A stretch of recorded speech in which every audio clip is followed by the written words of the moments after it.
يا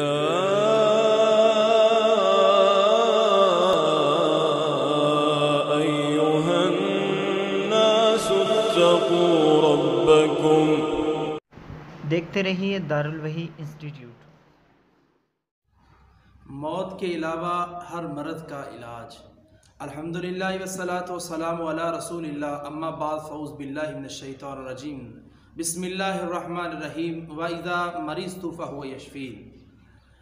خالق کائنات نے اپنی کلام مجید میں اس بات کو ارشاد فرمایا ہے، ابراہیم علیہ السلام کا عقیدہ کہ جب میں بیمار ہوتا ہوں تو میرا اللہ مجھے صحت یاب کرتے ہیں۔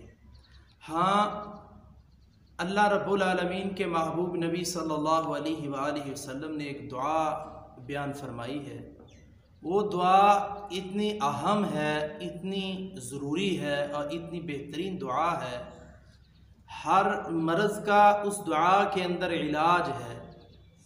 جس بھی نوعیت کی مرض ہو، جس بھی قسم کی مرض ہو، جس بھی کراہت کے اندر، پریشانی کے اندر اس دعا کو پڑھا جائے، اور جتنی بھی تکلیف ہو، جتنا بھی کوئی دکھ اور درد ہو، اور جتنی بھی کوئی بڑی پریشانی ہو، اس مرض اور پریشانی کے اندر انسان اگر اس دعا کو پڑھ لے، وہ دعا کیا ہے کہ جس کے پڑھنے سے اللہ رب العالمین انسان کو ہر قسم کی مرض سے صحت یاب بنا دیتے ہیں۔ کینسر کا مرض ہو، شوگر کا مرض ہو، ہائپاٹائٹس ہو، فالج کا مرض ہو، دل کا مرض ہو، کسی بھی بیماری کے لیے اسے پڑھا جائے تو اللہ صحت دیں گے۔ وہ دعا کون سی ہے؟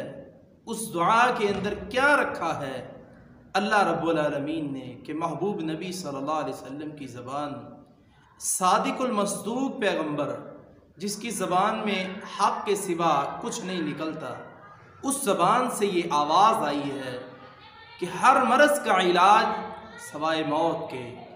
کس دعا میں؟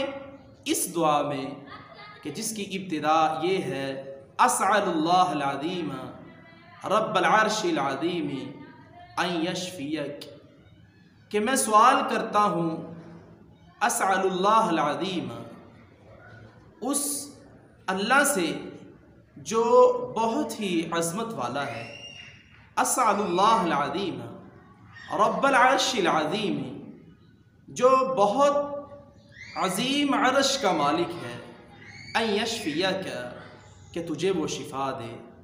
نبی صلی اللہ علیہ وسلم نے فرمایا، مریض کے پاس جب جائیے تو جا کے یہ دعا ضرور پڑھا کرو، اسأل اللہ العظیم رب العرش العظیم ان یشفیک۔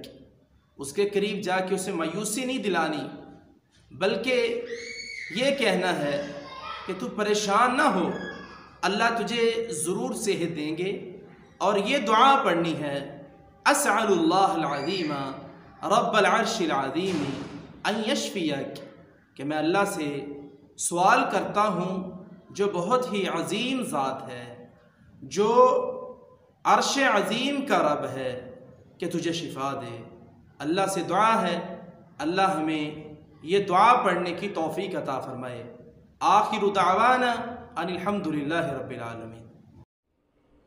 يا